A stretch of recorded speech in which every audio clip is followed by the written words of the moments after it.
प्यारे बच्चों, आज हम लोग वेक्टर के अगले पार्ट में दो वेक्टर्स के वेक्टर प्रोडक्ट के बारे में सीखेंगे और उन पर बेस कुछ क्वेश्चंस भी हम लोग सॉल्व करेंगे। लास्ट वीडियोस में आपने देखा होगा कि हम लोगों ने स्केलर प्रोडक्ट और उसकी सारी प्रॉपर्टीज और स्केलर प्रोडक्ट के डिफरेंट केसेस की स्टडी करी। तो जिन बच्चों ने वो वाला वीडियो ना देखा हो तो पहले उस वीडियो को देखें, रिवीजन करें और तब आगे की ओर इस नए वाले वीडियो में आए। ठीक है, तो चलिए आज का हम लोगों का टॉपिक है वेक्टर प्रोडक्ट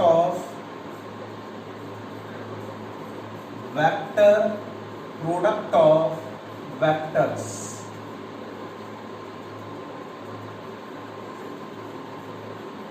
जानते हो सभी लोग, हिंदी मीडियम के बच्चे भी जानते हैं, इसको बोला जाता है सदिश गुणन।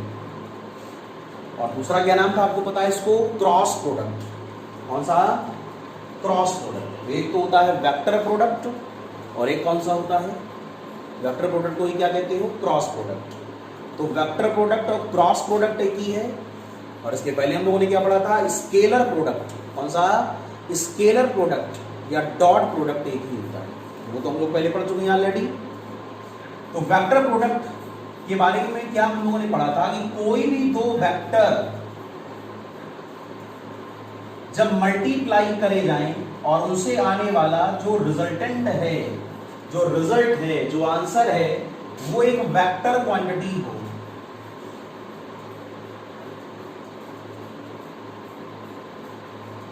कैसी क्वांटिटी हो? Vector quantity. अगर दो सदिशों के गुणन से प्राप्त राशि भी एक वेक्टर हो तो ऐसे प्रोडक्ट को ही हम लोग क्या बोलते थे? वेक्टर प्रोडक्ट, या फिर उसका दूसरा नाम होता था क्रॉस प्रोडक्ट। देखिए यहां पर ये जो साइन लगा हुआ है इसको बोलते हो क्रॉस साइन, इसीलिए इस प्रोडक्ट का दूसरा नाम भी होता था क्रॉस प्रोडक्ट।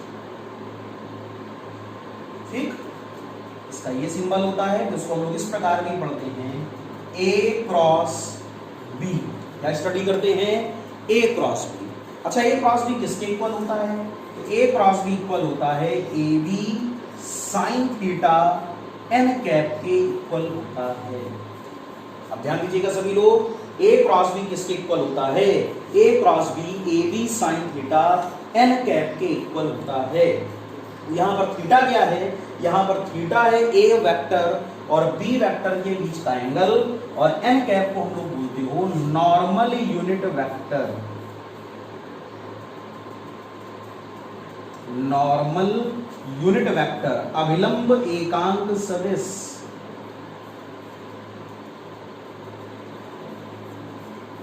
अभिलंब एकांक सदिश नॉर्मल यूनिट वेक्टर, और theta is equal to angle between A vector and B vector. थीटा क्या है? ए वेक्टर और बी वेक्टर के बीच का एंगल, और एन कैप को बोलते हो नॉर्मल यूनिट वेक्टर। क्लियर? ए क्रॉस बी होता कैसे है? जैसे यहां पर हमारे पास कोई दो वेक्टर गिवन हो, A vector B vector, so this is the direction of A cross B.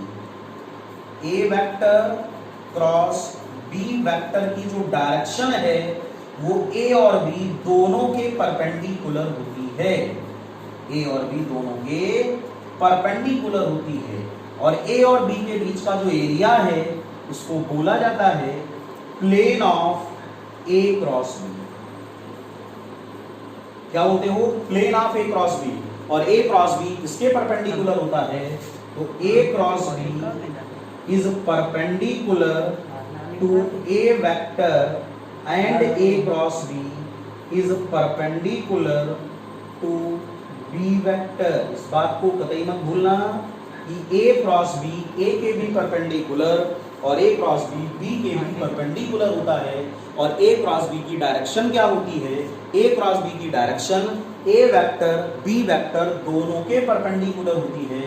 इसका मतलब ये हुआ कि ए क्रॉस बी की जो डायरेक्शन है वो पता भी होना चाहिए आपको, राइट हैंड रूल से हम लोग निकाल सकते हैं। The direction of A vector and B vector will be determined by right hand rule. और अगर आपने कहीं पढ़ रखा है कि ए क्रॉस बी की दिशा, the direction of A cross B screw rule से कैलकुलेट कर सकते हैं, निकाल सकते हैं, तो वो भी सही है। तो चाहे तो आप स्क्रू रूल बोलें और या तो आप बोलें right hand rule. Right hand rule में क्या बताता है, फिंगर्स हमारी किधर होनी चाहिए, in the direction of cross product. कहने का मतलब ये हुआ जिस डायरेक्शन में अगर ए क्रॉस बी है तो ए से बी की ओर उंगलियों को मोड़ो, और अगर बी क्रॉस ए है तो बी से ए की तरफ उंगलियों को मोड़ो। तो जो थंब होगा, this is the direction of A cross B. तो जैसे यहां पर देखो, तो हमने अपने हाथ को ऐसे रखा, ये ए वेक्टर, ये बी वेक्टर। तो अगर हम ए क्रॉस बी करें तो हमने फिंगर्स को ए से बी की तरफ मोड़ा, और जब फिंगर्स को ए से बी की तरफ टर्न किया तो थंब देखो कहां पर आ रहा है, इधर आपकी ओर आ रहा है। इसका मतलब हुआ प्लेन के परपेंडिकुलर बट अपवर्ड, तल के लंबवत लेकिन ऊपर की ओर। वैसे आपकी तरफ तो कुछ बन नहीं जाएगा ऐसे मैजिक सा, आपकी तरफ कोई वेक्टर ऐसे नहीं बन सकता ना, क्योंकि ये तो प्लेन है। तो प्लेन में हमने इस वेक्टर को ऊपर की ओर दिखा दिया। तो ए क्रॉस बी की डायरेक्शन ए और बी के परपेंडिकुलर अपवर्ड, और ए क्रॉस बी की डायरेक्शन परपेंडिकुलर डाउनवर्ड भी हो सकती है। अगर हम लोग ए क्रॉस बी की जगह बी क्रॉस ए लेते तो डायरेक्शन हो जाती परपेंडिकुलर डाउनवर्ड, लेकिन अभी हम लोगों ने चूंकि ए क्रॉस बी बोला है तो डायरेक्शन किधर है, परपेंडिकुलर अपवर्ड। अगर आप इसी में बी क्रॉस ए हम लोग बात करें, that is B vector, that is A vector, तो डायरेक्शन हो जाती परपेंडिकुलर और downward, and this is the direction of B cross A.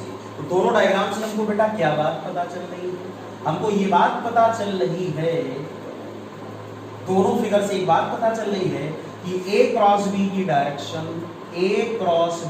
Direction perpendicular upward भी हो सकती है और परपेंडिकुलर डाउनवर्ड भी हो सकती है। ए क्रॉस बी की डायरेक्शन परपेंडिकुलर अपवर्ड भी हो सकती है और परपेंडिकुलर डाउनवर्ड भी हो सकती है। तो ए क्रॉस बी की दिशा तल के लंबवत ऊपर की ओर और तल के लंबवत नीचे की ओर कुछ भी हो सकती है। क्लियर? नोट्स बनाते चले साथ साथ। ए क्रॉस बी की डायरेक्शन, ए क्रॉस बी की डायरेक्शन परपेंडिकुलर अपवर्ड्स और परपेंडिकुलर डाउनवर्ड्स कुछ भी हो सकती है। नोट बना के हमने इसको लिख दिया। तो कहीं पर अगर कोई ऑब्जेक्टिव ऐसा हो कि ए क्रॉस बी की दिशा है तल के लंबवत ऊपर की ओर, और कहीं पर लिखा हो ए क्रॉस बी की दिशा है तल के लंबवत नीचे की ओर, और कहीं लिखा हो the direction of A cross B may be in both upward और डाउनवर्ड, तो हम इसी ऑप्शन के साथ जाएंगे। ए क्रॉस बी की दिशा अपवर्ड भी हो सकती है और डाउनवर्ड भी हो सकती है। सबको समझ में आ गया भाई? बोलिए क्लियर हुआ? तो ए क्रॉस बी का फार्मूला क्या हुआ, A cross B is equal to A B sine theta N cap, A B sine theta N cap, और थीटा क्या है, ए क्रॉस बी की डायरेक्शन। थीटा क्या है, ए क्रॉस बी की डायरेक्शन। नोट कर लिया सभी लोगों ने? अच्छा, एक बात यहां पर ध्यान देने वाली है, जैसे यहां पर लिखा हो ए वेक्टर और यहां पर लिखा हो बी वेक्टर, जब आप बात करते हो ए क्रॉस बी तो एंगल लेते हो थीटा, लेकिन जब आप बात करते हो बी क्रॉस ए तो आप एंगल लेते हो 360 माइनस थीटा। समझ में आया? जब ए क्रॉस बी करोगे तो एंगल कौन सा लोगे, थीटा, और जब बी क्रॉस ए करोगे तो एंगल कौन सा लोगे, 360 माइनस थीटा। तो अगर हम लोग पहली कंडीशन की बात करें तो A cross B is equal to A B sine theta, और अगर हम लोग दूसरे कंडीशन की बात करें तो B cross A is equal to B A sine 360 degree minus theta. बोलो भाई, sine 360 minus theta, minus theta means minus B A sine theta. तो पहले वाले रिजल्ट में क्या है, ए बी साइन थीटा, लेकिन दूसरे वाले रिजल्ट में क्या है, minus B A sine theta. इसका मतलब क्या हुआ, इसका मतलब ये हुआ कि ए क्रॉस बी की value minus of B cross A की वैल्यू के इक्वल होती है। ठीक है, this is the correct relation. इसका एक और मतलब हुआ ए क्रॉस बी की वैल्यू बी क्रॉस ए के इक्वल नहीं होती है। इसका एक और मतलब हुआ, दिस रिलेशन या vector product of A vector and B vector do not obey कौन सा लॉ? कम्यूटेशन लॉ, क्रम विनिमय नियम। इसका मतलब ये हुआ कि दो वेक्टरों का स्केलर प्रोडक्ट कभी भी कम्यूटेशन लॉ को सेटिस्फाई नहीं करता। ए क्रॉस बी की वैल्यू अलग होगी, बी क्रॉस ए की वैल्यू अलग होगी। हम लोग ये नहीं कह सकते कि जो वैल्यू ए क्रॉस बी की वही वैल्यू किसकी? बी क्रॉस ए की। दोनों में बहुत बड़ा डिफरेंस है। सबको बात समझ में आ गया? जबकि स्केलर प्रोडक्ट में क्या पढ़ा था कि जो वैल्यू ए डॉट बी की वही वैल्यू किसकी? बी डॉट ए की। लेकिन क्रॉस प्रोडक्ट में ऐसा नहीं होगा, ए क्रॉस बी की वैल्यू अलग होगी और बी क्रॉस ए की वैल्यू अलग होगी। तो ए डॉट बी मत भूलना, A dot B dot A के इक्वल हो सकता है। हो क्या सकता है? होगा। लेकिन ए क्रॉस बी क्रॉस ए के इक्वल नहीं होगा। ए क्रॉस बी क्रॉस ए के इक्वल नहीं होगा, लेकिन ए डॉट बी की वैल्यू बी डॉट ए के इक्वल होगी। ये बात सबको समझ में आ गई क्या? A cross B is equal to क्या होता है? A B sine theta N cap. Where theta is the angle between A and B, और ए क्रॉस बी की डायरेक्शन क्या होती है? ए क्रॉस बी की direction perpendicular to the plane होती है, आइदर अपवर्ड और डाउनवर्ड, या तो ऊपर की ओर या तो नीचे की ओर। और जो थीटा होता है वो किसके किसके बीच का एंगल है? ए वेक्टर और बी वेक्टर। नोट कर लें फटाक से।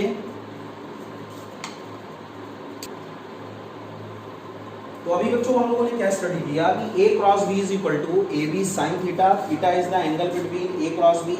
ए क्रॉस बी की जो दिशा होती है, direction of A cross B, वो या तो राइट हैंड रूल और या तो स्क्रू रूल से आती है। स्क्रू रूल से का मतलब क्या हुआ कि स्क्रू की जो टिप होती है, स्क्रू की जो टिप होती है, अगर उसको ए और बी वेक्टर के क्रॉस सेक्शन पॉइंट पे रखा जाए, जैसे ये ए वेक्टर और ये बी वेक्टर है, अगर हम लोग स्क्रू की टिप को यहां पर रखें, क्लियर, और अगर हम लोग स्क्रू को इस प्रकार घुमाएं क्लॉकवाइज, ऐसे आप समझिए, अगर हम स्क्रू को घुमाएं क्लॉकवाइज इस प्रकार, स्क्रू क्या होता है क्लॉकवाइज में? बोलो, टाइट होता है ना। अगर हम स्क्रू किसी क्लॉकवाइज घुमाएं तो पेंच टाइट होता है, तो स्क्रू कहाँ जाता है? इनवर्ड। और अगर हम इसको स्क्रू को एंटी क्लॉकवाइज घुमाएं तो पेंच कहाँ आता है? बाहर, जिसको हम लोग क्या कहते हैं? आउटवर्ड। अगर आप एंटी क्लॉकवाइज की बात करोगे, देखो फिंगर्स किधर घूम रही हैं, ऐसे। एंटी क्लॉकवाइज मींस इस डायरेक्शन में फिंगर टर्न करती है, ठीक है ना, ऐसे। और अगर हम इसको बात करें इस प्रकार, तो एंगल है बी से ए। इसका मतलब ये हुआ कि जब आप ए से बी की तरफ हाथ को टर्न करोगे तो एंटी क्लॉकवाइज, और एंटी क्लॉकवाइज में जो स्क्रू होता है वो कहाँ पर आता है? बाहर, मींस परपेंडिकुलर आउटवर्ड। और अगर हम इसको टाइट करें, क्रॉस करें, इसका मतलब क्या हुआ? Perpendicular upward. तो चाहे तो आप बोल दो राइट हैंड रूल और चाहे तो आप बोल दो screw rule, A vector and B vector. तो फार्मूला क्या बनेगा? A cross B is equal to A B sine theta. Direction या तो ए और बी दोनों के परपेंडिकुलर अपवर्ड और या तो दोनों के परपेंडिकुलर आउटवर्ड होती है। क्लियर? अब अच्छा हम लोग अगर बात करें इसके एग्जांपल्स की, पहले बात कर ली जाए एग्जांपल्स ऑफ क्रॉस प्रोडक्ट। उसका पहला एग्जांपल आता है बेटा, जो बहुत इंपॉर्टेंट है, उसको आप लोग कहते हो टॉर्क। टॉर्क का मतलब बल आघूर्ण। ठीक, टॉर्क का फार्मूला क्या होता है? Tau vector is equal to R vector cross F vector. बड़ा इंपॉर्टेंट फार्मूला है, न्यूमेरिकल इसके बड़े इंपॉर्टेंट होते हैं। Tau vector is equal to R cross F. आगे भी आपको मिलेगा जब आप रोटेशनल मैकेनिक्स पढ़ोगे। फिलहाल ये वेक्टर का एग्जांपल है टॉर्क, इसको बलाघूर्ण बोला जाता है, आर क्रॉस एफ। एफ को क्या बोलते हो? एक्सटर्नल फोर्स यानी बाह्य बल। और आर को क्या बोला जाता है? पोजीशन वेक्टर, इसको हम लोग बोलते हैं स्थिति सदिश। ठीक है, जिस पॉइंट पर फोर्स को अप्लाई किया गया है वहां तक की जो दूरी होती है, ध्यान रखिएगा, एक्शन लेंथ की जो दूरी होती है उसको हम लोग क्या बोलते हैं, पोजीशन वेक्टर। तो tau vector is equal to F cross R नहीं होता, tau vector is equal to होता है आर क्रॉस एफ, और यहां पर इसी को लिख सकते हो tau is equal to R F sine phi, where phi is the angle between R and F. अगर फाई की वैल्यू कितनी होगी 0 डिग्री, तो साइन 0 कितना 0, तो टाउ इज इक्वल टू 0। अगर फाई की वैल्यू होगी 90, तो टाउ होगा मैक्सिमम, और टाउ मैक्स बराबर क्या बनेगा, आर। क्लियर। तो पहला एग्जांपल तो ये तैयार कर लेना। दूसरा एग्जांपल जो कि और भी ज्यादा इंपॉर्टेंट है, उसको हम लोग बोलते हैं एंगुलर मोमेंटम। एंगुलर मोमेंटम का मींस कोणीय संवेग, ठीक है, हिंदी में क्या बोलते हो, कोणीय संवेग। वैसे क्या होता है एंगुलर मोमेंटम, क्या होता है एंगुलर मोमेंटम, एंगुलर मोमेंटम होता है L vector is equal to R cross P, या इसी को हम लोग लिखते हैं J vector is equal to R cross P. J vector को भी क्या बोलते हो, एंगुलर मोमेंटम, एल वेक्टर को भी क्या बोलते हो, एंगुलर मोमेंटम। जैसा भी आप तैयार करो, दोनों में कोई हेडेक की बात नहीं है, दोनों सिंबल एंगुलर मोमेंटम को ही रिप्रेजेंट करते हैं, कोणीय संवेग को। और P को बोला जाता है क्या, linear momentum, P is the linear momentum, इसको बोलते हो रेखीय संवेग। R vector is equal to position vector, इसको बोलते हो स्थिति सदिश। तो पहला एग्जांपल क्या था, torque, tau vector is equal to R cross F। दूसरा एग्जांपल क्या था, angular momentum, L vector is equal to R cross P। अगला एग्जांपल होता है लीनियर वेलोसिटी, इसको बोलते हो रेखीय वेग, और सभी लोग जानते हो linear velocity V vector is equal to omega cross R। V vector is equal to omega cross R। Omega को क्या बोला जाता है, एंगुलर वेलोसिटी। एंगुलर वेलोसिटी का मतलब कोणीय वेग, क्लियर। और V वेक्टर को तो जानते ही हो linear velocity, and R is the position vector. ये भी फार्मूला किसका होता है, this is also the formula of cross product. अगला एक और रिलेशनशिप होता है, उसको हम लोग बोलते हो लीनियर एक्सीलरेशन, यानी रेखीय त्वरण।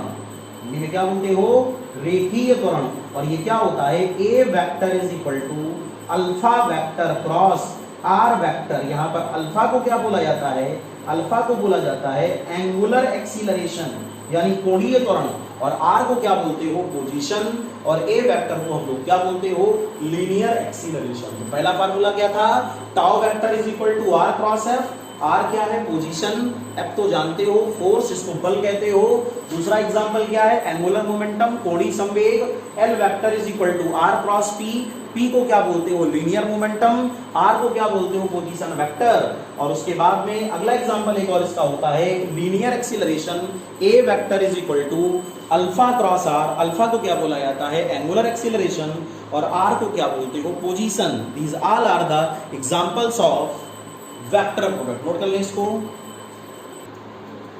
अब बच्चों हमको क्या डिस्कस करना है, वेक्टर प्रोडक्ट की प्रॉपर्टीज, जिसको बोलते हो प्रॉपर्टीज ऑफ वेक्टर प्रोडक्ट।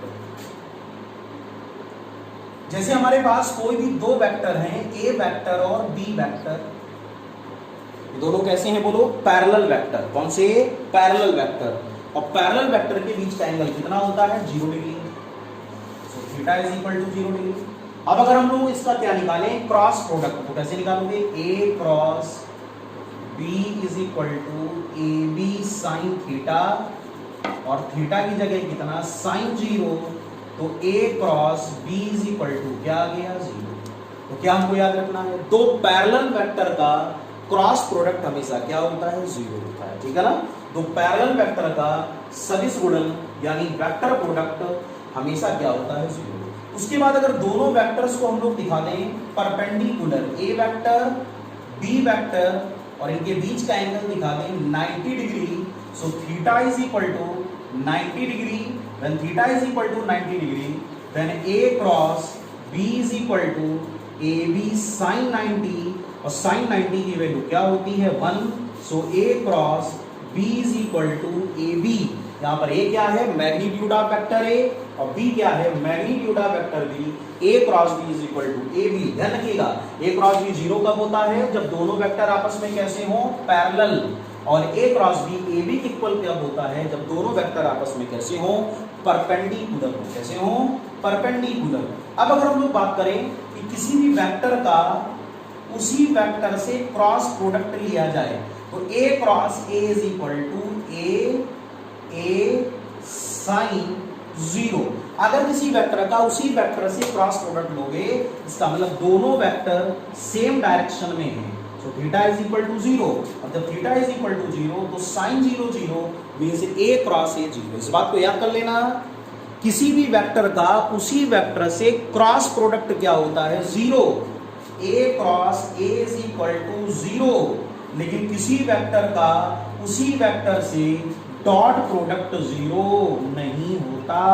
अगर हम लोग स्केलर प्रोडक्ट लेते तो लिखते A dot A is equal to A cos theta cos 0, और कॉस 0 की वैल्यू किसके इक्वल होती है, सभी लोग जानते हो 1 के इक्वल होती है, तो that is equal to A square. A dot A is equal to A square. Clear? यहां पर ए क्या है, मैग्नीट्यूड ऑफ ए, ऊपर क्या लग गया स्क्वायर, दोनों बहुत बड़ा डिफरेंस है। ए क्रॉस ए कितना 0, but A dot A does not equal to 0। A dot A इसके इक्वल ए स्क्वायर। इसको हम लोग और क्या कहते हैं, इसको सेल्फ प्रोडक्ट भी बोला जाता है, जिसको स्वतः गुणन कहते हो। क्या कहते हो, सेल्फ प्रोडक्ट। तो दो वेक्टर्स का अगर सेल्फ प्रोडक्ट डॉट है तो आंसर क्या होगा ए स्क्वायर। लेकिन अगर दो वेक्टर्स का सेल्फ प्रोडक्ट क्रॉस है तो आंसर क्या होगा 0। तो ए क्रॉस ए कितना 0, लेकिन ए डॉट ए कितना ए स्क्वायर। और क्या पीछे पड़ा था कि अगर ए क्रॉस बी की वैल्यू निकालोगे और बी क्रॉस ए की वैल्यू निकालोगे तो दोनों में इक्वलिटी नहीं होगी, माइनस साइन आएगा, यानी ये क्रम विनिमय नियम का पालन नहीं करता। A cross B doesn't equal to B cross A. लेकिन अगर बात करें डॉट प्रोडक्ट की तो ए डॉट बी की वैल्यू बी डॉट ए की वैल्यू के इक्वल होती है, अर्थात वो कम्यूटेशन लॉ को सेटिस्फाई करता है। चलिए, तो ये हम लोगों ने पढ़ लिया कि अगर वेक्टर प्रोडक्ट में एंगल गिवन हो ए और बी का तो हम लोग वेक्टर प्रोडक्ट को कैसे लिखते हैं। ठीक है, अब ऑर्थोगोनल वेक्टर्स में आए हैं आई जे के, हमको क्या निकालना हो आई क्रॉस आई। अभी हमने आपको क्या बताया, किसी वेक्टर का उसी वेक्टर से क्रॉस प्रोडक्ट 0 होता है। इसी प्रकार आई क्रॉस आई भी क्या होता है 0, जे क्रॉस जे भी क्या होता है 0, के क्रॉस के भी क्या होता है 0। लर्न कर लेना, बहुत इंपॉर्टेंट प्रॉपर्टीज हैं, सबको पता होनी चाहिए। उसके बाद अगर हम लोग बात करें डिफरेंट ऑर्डर की, यहां पर लिखें आई कैप, यहां लिखें जे कैप, यहां लिखें के कैप, फिर यहां पर लिखें आई कैप, यहां लिखें जे कैप, यहां लिखें के कैप। पहले वाले आई जे के में देखो ऑर्डर क्या है साइक्लिक, इसको कहते हो साइक्लिक ऑर्डर, चक्रीय क्रम। और दूसरे वाले में अगर बात करी जाए तो ऑर्डर हम लोगों ने क्या ले लिया anti cyclic, anti cyclic order. पहले वाले में कैसा है साइक्लिक माने चक्रीय, और दूसरे वाले में एंटी साइक्लिक माने विषम चक्रीय या विपरीत चक्रीय। ध्यान रखिएगा, जिसको क्लॉकवाइज और एंटी क्लॉकवाइज भी कहते हैं। अगर क्रॉस प्रोडक्ट साइक्लिक ऑर्डर में है तो रिजल्ट आएगा पॉजिटिव। कैसे, अगर आई क्रॉस जे की बात करें, आई क्रॉस जे तो साइक्लिक है, तो क्या बचा के, वो भी किसमें आएगा पॉजिटिव। क्लियर? लेकिन अगर आप बात करो जे क्रॉस आई, देखो ये जे और ये आई तो anti cyclic, this is equal to minus. Difference समझ में आया सबको? अगर हम लोग आई क्रॉस जे की बात करें तो वैल्यू किसके इक्वल आएगी के कैप, लेकिन अगर आप जे क्रॉस आई की वैल्यू की बात करें तो रिजल्ट क्या आएगा माइनस का के कैप। तो ये साइक्लिक है और ये एंटी साइक्लिक है। अगर आप बात करो जे क्रॉस के की तो बोलो क्या है साइक्लिक, तो आंसर क्या आएगा प्लस का आई कैप। लेकिन अगर आप बात करो के क्रॉस जे की तो आंसर क्या आएगा एंटी साइक्लिक है चूंकि, तो माइनस का आई कैप। फिर अगर आप बात करो के क्रॉस आई की तो आंसर आएगा जे कैप। लेकिन आप बात करो आई क्रॉस के की तो आंसर आएगा माइनस जे कैप। ये बात सबको समझ में आ गई क्या? आई क्रॉस आई कितना 0, जे क्रॉस जे कितना 0, के क्रॉस के कितना 0, डॉट में अलग होता था। I dot I 1, J dot J 1, के डॉट के 1। कंफ्यूज मत हो जाना, कंफ्यूज मत हो जाना। I dot I 1, J dot J 1, के डॉट के 1। बट i क्रॉस i कितना 0, j क्रॉस j कितना 0, k क्रॉस k कितना 0। अगर साइक्लिक ऑर्डर हमको गिवन होगा तो i cross j is equal to k, j cross k is equal to i, k cross i is equal to j। Anti cyclic है तो सब में साइन क्या आ जाएगा, माइनस। ये बहुत इंपॉर्टेंट टॉपिक है, इसलिए इसको आप लोग अच्छी तरह कॉपी में नोट करें और इसको तैयार भी कर लें। नोट कर लें फटाक से।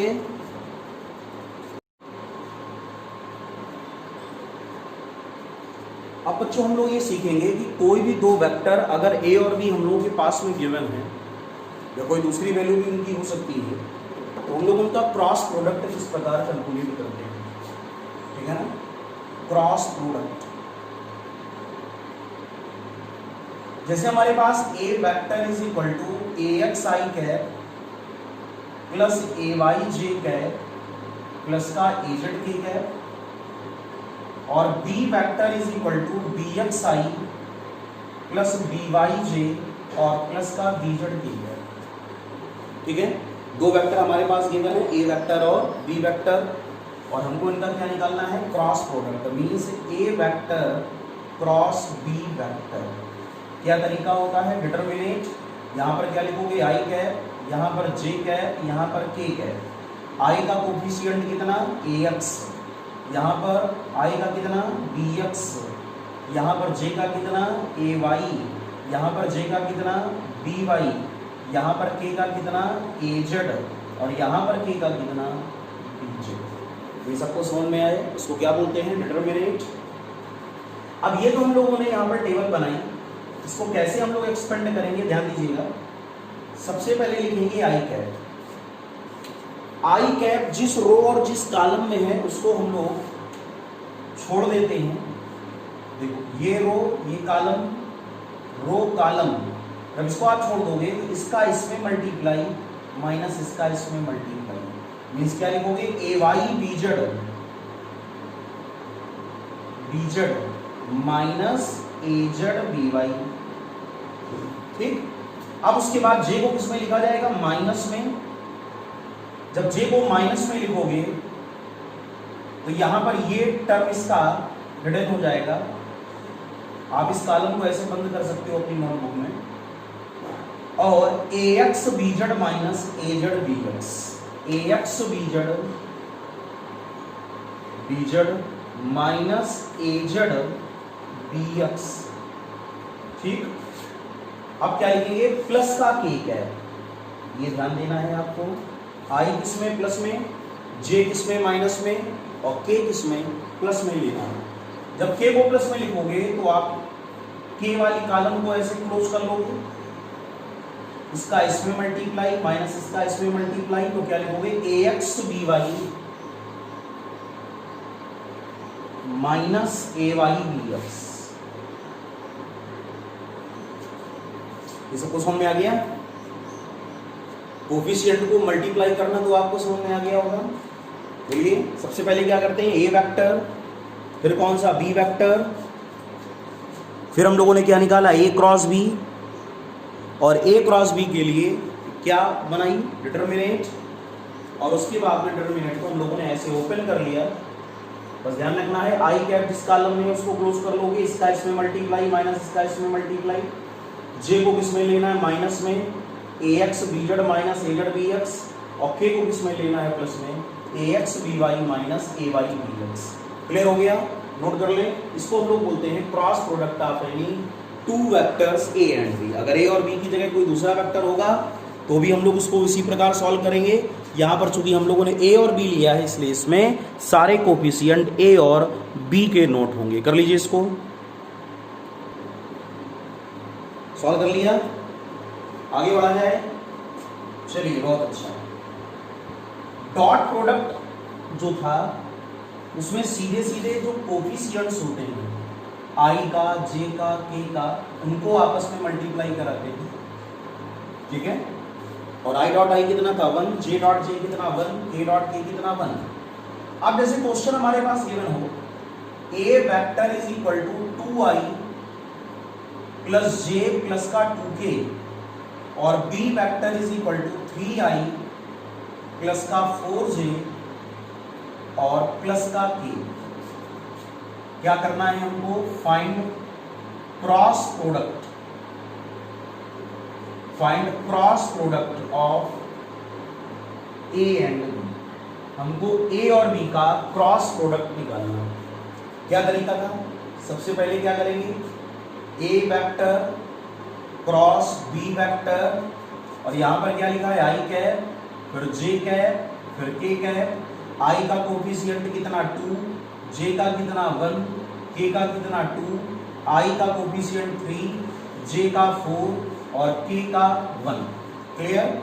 अब कैसे लिखोगे, आई कैप, आई कैप जिस रो कॉलम में क्लोज, 1 का 1 में मल्टीप्लाई तो 1, 4 का 2 में मल्टीप्लाई तो 8, जे किसमें, माइनस में जे कैप, 2 का 1 में मल्टीप्लाई 2, 3 का 2 में मल्टीप्लाई 6, और प्लस का क्या लिखोगे, के कैप, और के कैप में 4 का मल्टीप्लाई 2 में 8 और 3 का मल्टीप्लाई 1 में तो 3। तो यहाँ पर ये वैल्यू कितनी आई, 1 माइनस 8, माइनस का 7 आई, 2 माइनस 6 कितना हुआ, माइनस का 4, 2 minus 6 minus 4, minus minus plus, तो प्लस का 4j, और उसके बाद 8 माइनस 3 कितना हुआ 5, तो प्लस का 5k कैप। और यहाँ पर ये वैल्यू किसकी फाइंड आउट हम लोगों ने करी, a क्रॉस b की वैल्यू। सबको समझ में आ गया? इस प्रकार हम लोग क्या निकालते हैं, क्रॉस प्रोडक्ट। सबसे पहले किसके कोफिशिएंट, a वेक्टर, फिर किसके कोफिशिएंट, b वेक्टर, और बाद में दोनों क्या करना है, a क्रॉस b, और a क्रॉस b में मल्टीप्लाई ध्यान देना है कि कैसे हम लोग इसको मल्टीप्लाई करेंगे। बाकी रिजल्ट हमारे सामने है, नोट कर लें फटाक से।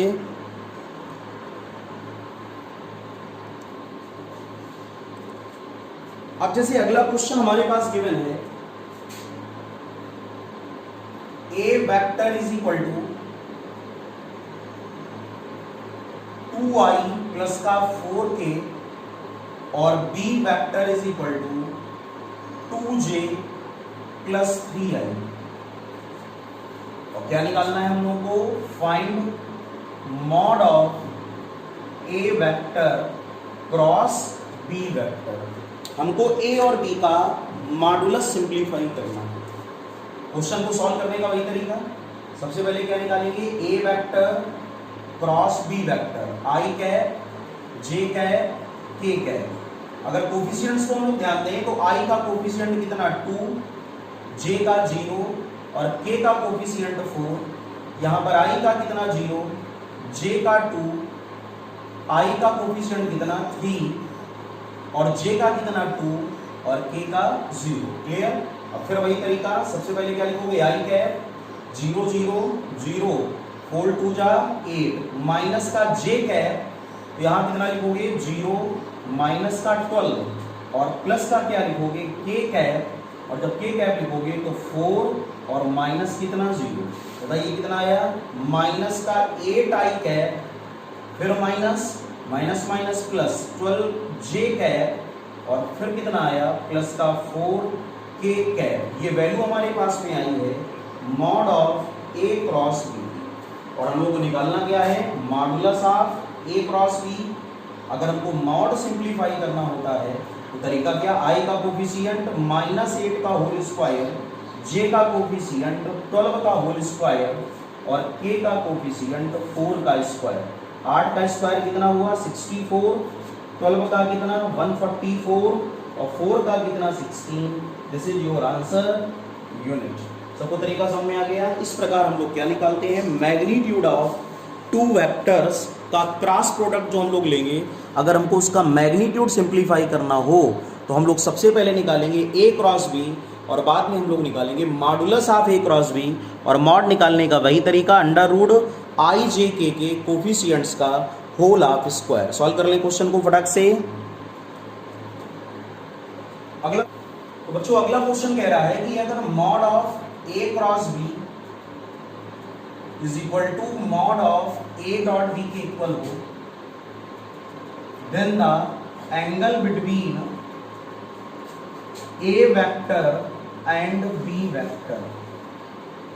क्या कह रहा है कि अगर mod of A cross B की value mod of A dot B के इक्वल हो तो ए और बी के बीच का एंगल क्या होगा। इंपॉर्टेंट क्वेश्चन है, कई बार एग्जाम इस प्रकार का क्वेश्चन पूछा जा चुका है। क्या हमको गिवन है mod of A cross B और इधर क्या है mod of A dot B, और हमको क्या निकालना है ए और बी के बीच का एंगल। तो ए क्रॉस बी का फार्मूला क्या, mod of A mod of B sine theta, इसका formula mod of A mod of B cos theta, A से ए कैंसिल, बी से B cancel, sine theta is equal to cos theta, या sine theta upon cos theta is equal to 1, that is equal to tan theta. So tan theta is equal to 1045 degree, means theta is equal to कितना आया 45 degree. और अगर radian की बात करोगे तो theta की वैल्यू क्या होगी π/4 रेडियन। क्वेश्चन का आंसर सबको क्लियर हो गया। अगर ये रिलेशन गिवन हो और ए और बी के बीच के एंगल को हमको फाइंड आउट करना हो तो आंसर क्या आएगा, theta is equal to 45 degree या फिर π/4 रेडियन। नोट कर लें क्वेश्चन को। अब बच्चों अगला क्वेश्चन देखिए, जैसे क्वेश्चन गिवन हो mod of A cross B is equal to √3 mod of A dot B, then the angle between a vector and b vector is, क्या क्वेश्चन कह रहा है, mod of A cross B की value किसके इक्वल है √3 mod of A dot B, और हमको क्या निकालना है ए और बी के बीच का एंगल। सेम वैसे क्वेश्चन है, ट्राई करो, ट्राई करिए फटाक से। ए और बी के बीच का एंगल बताना है। Mod of A cross B is equal to √3 mod of A dot B, mod of A mod of B sine theta √3 mod of A mod of B cos theta. Vector लगाओ या ना लगाओ कोई problem नहीं। Mod A से mod A cancel, mod B से mod B cancel, sine theta is equal to √3 cos theta, या इसी को लिखोगे sine theta upon cos theta is equal to √3, means tan theta is equal to √3, और tan theta √3 value किसकी होती है tan 60 degree. So theta is equal to 60 degree. अगर आप डिग्री को चेंज करोगे तो रिजल्ट आएगा थीटा इज इक्वल टू π/3, और यूनिट क्या होगी डिग्री। आंसर क्लियर हो गया। तो डिग्री में आंसर क्या आएगा 60 डिग्री, और रेडियन में आंसर क्या आएगा π/3। दोनों क्वेश्चन क्लियर हो गए। पहले वाले में केवल क्या था, mod of A cross B is equal to mod of A dot B, और दूसरे में क्या है mod of A cross B is equal to √3 mod of A dot B. Note कर लीजिए क्वेश्चन को फटाक से।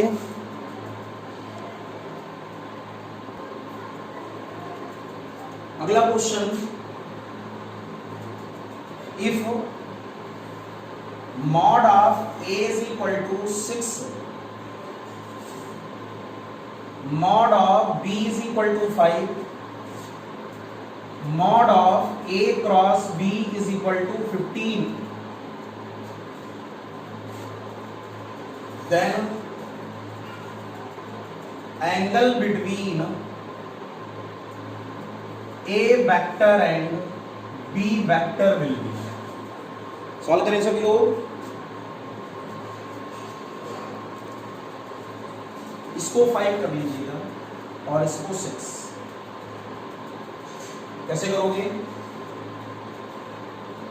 सबसे पहले formula A cross B is equal to AB sine theta N cap, N cap की वैल्यू तो 1 होती है। इसको ऐसे भी लिख सकते हो, mod of A cross B is equal to mod of A mod of B sine theta, therefore sine theta is equal to A cross B और upon mod of A mod of B. Mod of A cross B की value 15 और mod of A की value 5, mod of B की value 6। Value कितनी आई 1/2।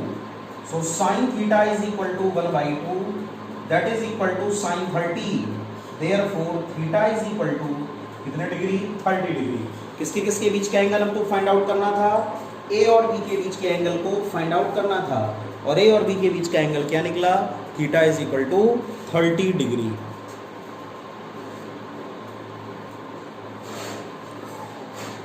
कर लिया सभी लोगों ने क्वेश्चन? अब बच्चों देखिए, एक बहुत ही इंपॉर्टेंट कंडीशन होती है, इसको आप लोग सीख लें वेक्टर में। जैसे हमारे पास कोई भी एक ट्रायंगल गिवन हो,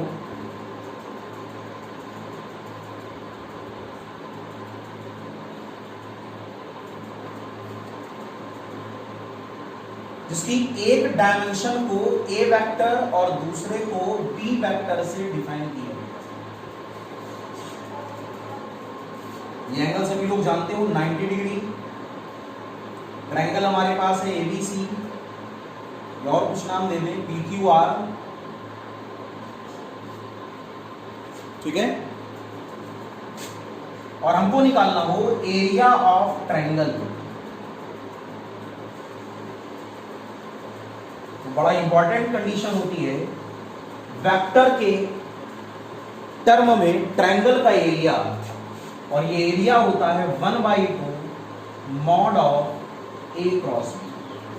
इसका डेरिवेशन अभी आगे नेक्स्ट वीडियो में हम आपको करा देंगे, तब तक अभी आप इस फार्मूले को तैयार कर लें कि अगर हमारे पास कोई भी दो साइड्स गिवन हो, ए वेक्टर और बी वेक्टर, और हमको ट्रायंगल का क्या फाइंड आउट करना हो एरिया, तो फार्मूला क्या लगेगा 1/2 mod of A cross B। This is important condition. दूसरी इंपॉर्टेंट कंडीशन क्या है कि अगर हमारे पास कोई भी एक पैरेललोग्राम गिवन हो,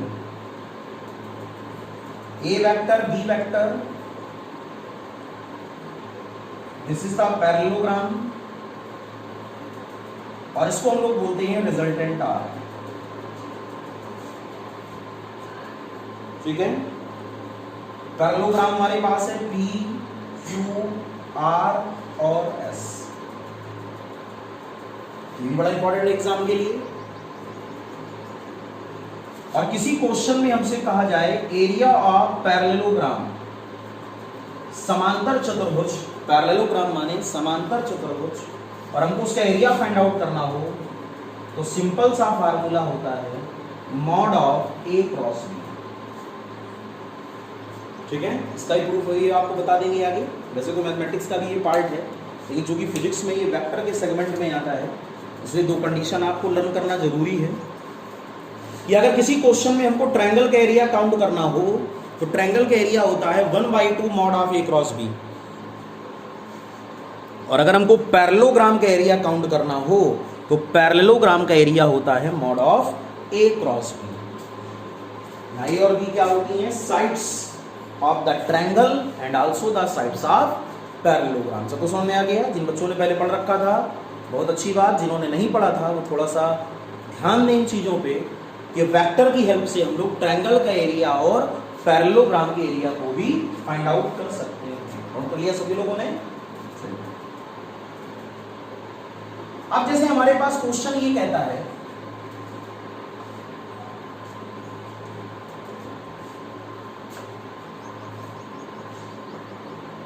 the sides of any triangle are given as A vector is equal to 2i plus 2j plus k and B vector is equal to 3i plus j plus 2k। ऐसा question आ सकता है। Then the area of triangle will be, तो त्रिभुज का क्षेत्रफल क्या होगा? ऐसा ट्रायंगल जिसकी दो साइड्स गिवन है, ए वेक्टर और बी वेक्टर, और हम लोगों को फाइंड आउट करना है उस त्रिभुज का क्षेत्रफल, एरिया ऑफ द ट्रायंगल। बड़ा आसान है करना तो आपके लिए, अभी हमने आपको फार्मूला बताया एरिया ऑफ ट्रायंगल, और एरिया ऑफ ट्रायंगल का फार्मूला होता है 1/2 mod of A cross B, 1/2 mod of A cross B। तो सबसे पहले हम लोग क्या फाइंड आउट करेंगे? A vector cross B vector. Solve करने का तरीका याद है? क्या बनाएंगे, डिटर्मिनेंट, यहाँ पर क्या लिखोगे आई कैप, यहाँ क्या लिखोगे जे कैप, यहाँ पर के कैप। आई का कोफिशिएंट 2, जे का भी 2 और के का 1 और यहाँ पर कितना 3, 1 और 2। याद है तरीका, कैसे करोगे, आई कैप, बोलो भाई, आई कैप को पॉजिटिव 2 इंटू 2 4 माइनस 1, 2 इंटू 2 1, जे को माइनस में तो 2 इंटू 2 4 माइनस 3 और के को किसमें, प्लस में, और जब के को प्लस में लिखोगे तो 2 माइनस 6। क्लियर, बताइए 4 माइनस 1 कितना आया, 3 आई कैप, 4 माइनस 3 कितना आया 1, तो यहां पर ये जे कैप और 2 माइनस 6 कितना आया माइनस का 4 और यहां पर ये कितना के कैप।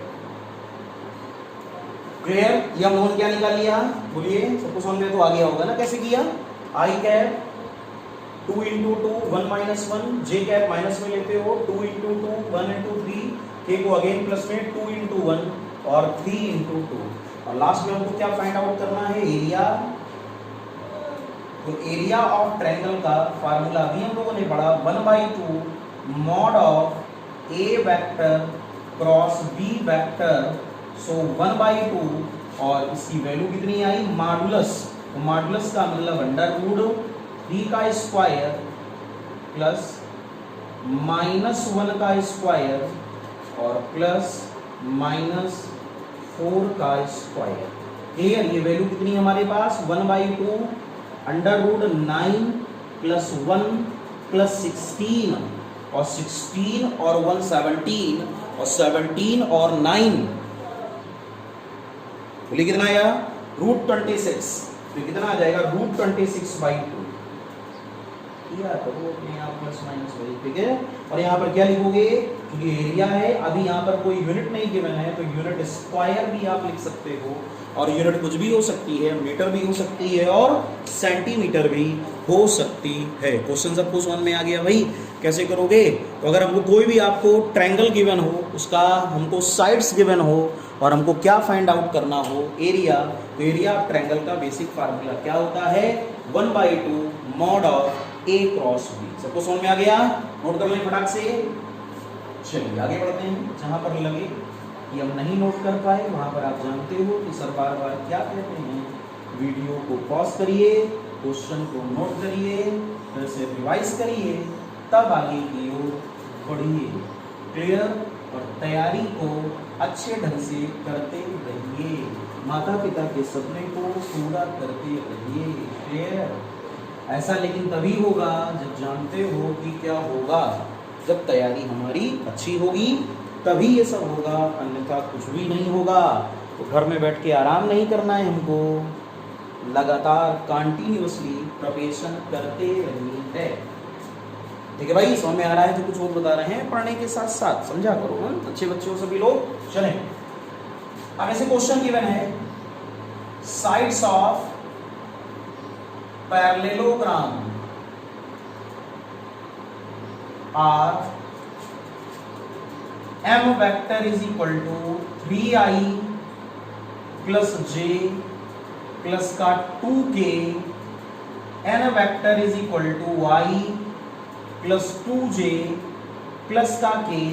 और आपको क्या निकालना है, आपको काउंट करना है, फाइंड एरिया ऑफ पैरेललोग्राम।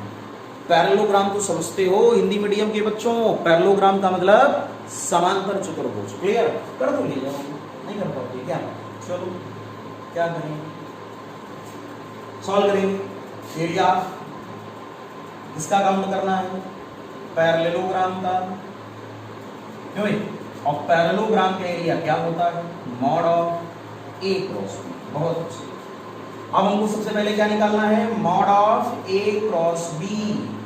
तो पहले तो ए क्रॉस बी निकालोगे, A cross B, A cross B, और ए क्रॉस बी निकालने का तरीका, यहाँ क्या लिखोगे, आई कैप, यहाँ पर जे कैप, यहाँ पर के कैप।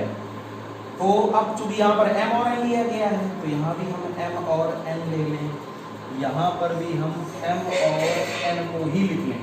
कोफिशिएंट बताइए भाई कितना कितना गिवन है, m का कोफिशिएंट 312, 3 1 2, आगे कितना 1 2 1, आगे का काम कर ले जाओगे। आई कैप बोलो भाई फटाक से, आई कैप में कितना लिखा जाए 1 into 1 तो 1, 2 into 2 सो 4, उसके बाद जे को माइनस में तो कितना लिखोगे 3 और माइनस का कितना 2 और प्लस का क्या लिखोगे के कैप और फिर कितना लिखोगे 6 minus 1, तो आई कैप 1 minus 4 कितना -3, 3 minus 2 माइनस का जे और 6 minus 1 प्लस का 5k, ये वैल्यू आई माइनस का 3i माइनस का जे और प्लस का 5k। अब हमको क्या करना है, हमको काउंट करना है area of parallelogram is equal to modulus of a cross b, और मॉड निकालने का तरीका √-3 का होल ऑफ स्क्वायर -1 का होल ऑफ स्क्वायर और 5 का होल ऑफ स्क्वायर, तो -3 का स्क्वायर कितना 9 + 1 + 25, आगे का आंसर आप अपने आप लिखें, जल्दी करें फटाक से। 9 + 1 10 और 25 और 10 35, कर लिया, नहीं कर पाए क्या, कर लिया, चलिए भाई √35 और फिर से आगे भाई unit square, unit into unit that is unit square. सबको समझ में आ गया भाई, एक क्वेश्चन हो गया ट्रायंगल का, एक क्वेश्चन हो गया पैरेललोग्राम का, ठीक है ना। क्वेश्चन को नोट करें और दोबारा अपने आप फिर से इसकी प्रैक्टिस भी करें। कर लिया सभी लोगों ने। अब बच्चों एक बहुत ही इंपॉर्टेंट रिलेशन होता है ट्रायंगल लॉ का, उसको वेक्टर का ट्रायंगल लॉ जो बोलते हैं हम लोग, जिसमें रिजल्टेंट को फाइंड आउट किया था कि कोई दो वेक्टर ए और बी अगर ट्रायंगल की दो साइड हो तो रिजल्टेंट उनकी तीसरी साइड होता है। इसका एक रिलेशन होता है, बड़ा इंपॉर्टेंट है, उसको देखिए। जैसे हमने कहा कि हमारे पास एक वेक्टर है ए वेक्टर, दूसरा वेक्टर है बी वेक्टर।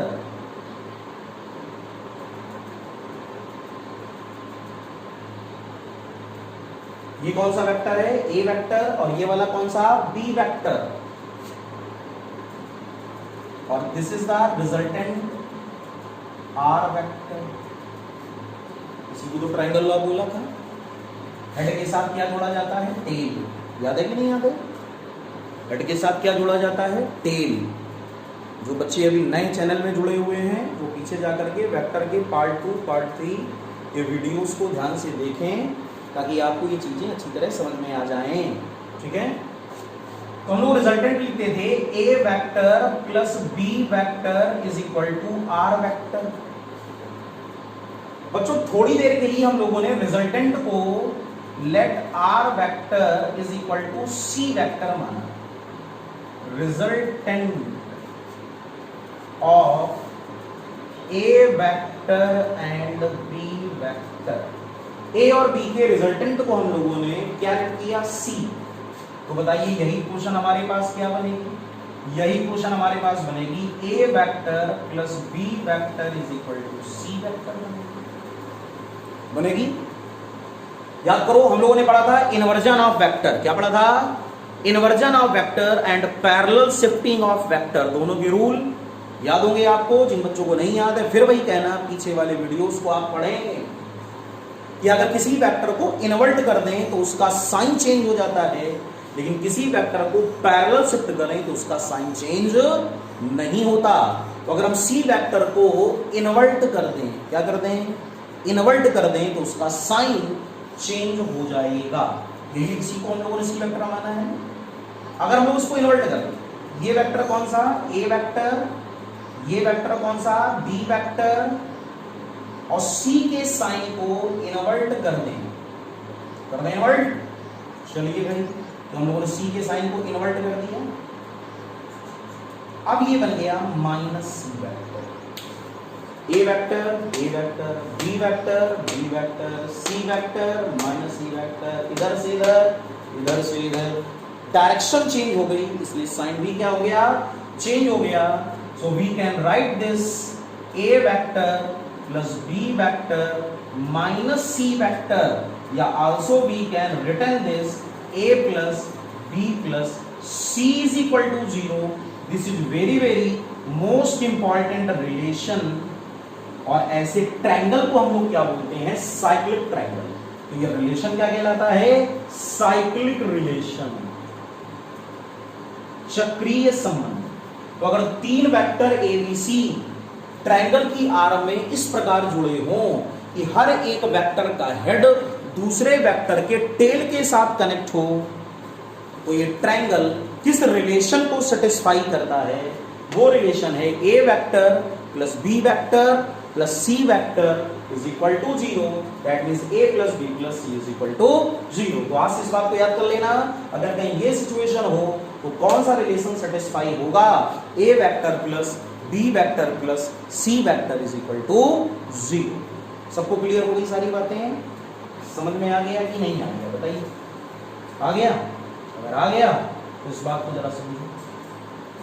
जैसे मान लो हमारे पास किसी भी एक बॉडी पर तीन फोर्स लगे, F1, F2 और F3, ठीक, और ये फोर्स इस साइक्लिक अरेंजमेंट में हो, साइक्लिक चक्रीय व्यवस्था में हो किसी भी ट्रायंगल में। अच्छा, साइक्लिक कैसे भी हो सकता है, डायरेक्शन पे मत जाना, साइक्लिक कैसे भी हो सकता है। आप ये ना सोचना कि एंटी क्लॉकवाइज जोड़ दिया, अगर क्लॉकवाइज जोड़ोगे तो वेक्टर माइनस में आ जाएंगे, जब तीनों माइनस में तो माइनस कॉमन ले लोगे।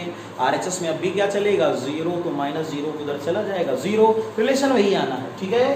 तो यहाँ पर ये तीनों फोर्सेस किस कंडीशन को सेटिस्फाई करेंगे, F1 vector plus F2 vector plus F3 vector is equal to 0, और इसी को हम लोग लिखते हैं sigma F net is equal to 0। ऐसी इक्वेशंस आपको न्यूटन्स लॉ ऑफ मोशन में कई जगह देखने को मिलेगी, जो कि वेक्टर का ही एक एप्लीकेशन है। तो अगर कहीं पर भी कोई तीन वेक्टर एबीसी या तीन फोर्सेस F1, F2, F3 इस प्रकार अरेंज हो तो इस रिलेशन को सेटिस्फाई करेंगे। नोट कर लीजिए, नोट कर लिया सभी लोगों ने। तो बच्चों, आज की अपनी इस वीडियो में हम लोगों ने वेक्टर प्रोडक्ट के बारे में सीखा। वेक्टर प्रोडक्ट क्या है, वेक्टर प्रोडक्ट की क्वेश्चन कैसे लगाए जाते हैं, वेक्टर या क्रॉस प्रोडक्ट की प्रॉपर्टीज क्या क्या होती हैं, और अन्य कुछ क्वेश्चंस हम लोगों ने सॉल्व करके देखे जो वेक्टर और डॉट प्रोडक्ट पे बेसिस थे, यानी आधारित थे, ठीक है। आई होप कि आपको ये पूरा टॉपिक अच्छी तरह समझ में आ गया होगा। जितने भी वेक्टर के वीडियोज हैं, पार्ट 1, पार्ट 2, पार्ट 3, पार्ट 4, ये सारे वीडियोज आप बहुत अच्छी तरह तैयार करें, इनके घर में नोट्स बनाएं। जिन बच्चों के पास में नोट्स नहीं बने हुए वो इसके नोट्स बनाएं और तैयारी को कंटिन्यू रखें और अच्छी प्रिपरेशन करें, ताकि आप अपने एग्जाम में अच्छा परफॉर्मेंस कर सकें, ठीक है बच्चों। तो अब अगला एक वीडियो अभी हम लोग और वेक्टर का लेंगे, जिसमें हम लोग उसमें कई इंपॉर्टेंट अनदर जो रिलेशंस हैं, इन सारे टॉपिक्स के अलावा भी कुछ रिलेशंस होते हैं, उन रिलेशंस के लिए और प्रॉब्लम्स के लिए एक वीडियो भी हम लोग बनाएंगे और उसको अपलोड करेंगे, तो आप उसको भी तैयार कर लीजिएगा। और अब आगे की तरफ हम लोग इससे भी इंपॉर्टेंट टॉपिक्स जैसे प्रोजेक्टाइल यानी प्रक्षेप, फ्रिक्शन यानी घर्षण, सर्कुलर मोशन, वृत्तीय गति, एनएलएम, डैश डैश, तमाम सारे ऐसे चैप्टर्स हैं जो अभी हम लोग को पढ़ने हैं और उनकी तैयारी करनी है, ठीक है। तो सभी लोग तैयारी को कंटिन्यू रखिए। नेक्स्ट वीडियो में नए टॉपिक के साथ फिर से मुलाकात होगी, तब तक के लिए जय हिंद, जय भारत।